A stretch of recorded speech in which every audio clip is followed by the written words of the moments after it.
Hello, my name is Gibson Fay-LeBlanc, and I'm excited to share a poem with you today. This poem is part of my book, Deke Dangle Dive, which is forthcoming next year from Coventry Press. And as you might be able to tell, if you have any familiarity with the game of ice hockey, it's a poetry collection that has a number of poems in it that deal with or touch on ice hockey in some way. It's a game I grew up playing in Chicago. It's a game that I have coached for many years here in Maine, and I still play myself. And as I was writing these poems, some of these poems about ice hockey, I have an older brother who I grew up playing with, and he began a long struggle with cancer, a struggle 8 years later he's still in the midst of. And so you'll hear some reference to that in this poem that I'm going to read. The poem is called The Last Game. The night my brother's hockey career ended, he'd dangled to and dazzled across the ice, furious scripts the other team couldn't read.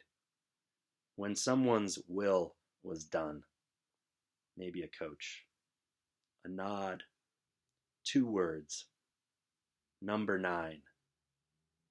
This was 80s high school hockey. Better tape your fingers, hockey. Call the cops when the stand's empty, hockey.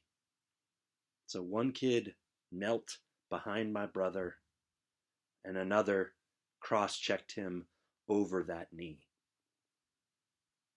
Whoever said the games we play don't have real stakes?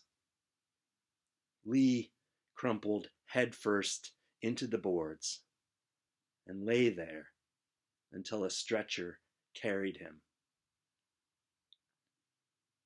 The doctor said a few millimeters in either direction would have snapped his neck. And now these doctors measure his game time in months, not years, not decades.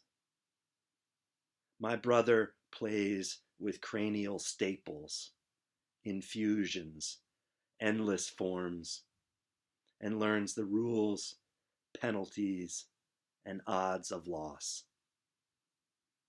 After that game, he left the team.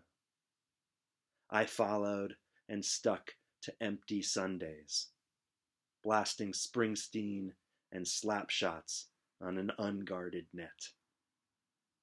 This game we'd spent our childhood on, lines and circles, was gone. Our mom and dad about to split. Our rooms filled with blue lines we never crossed.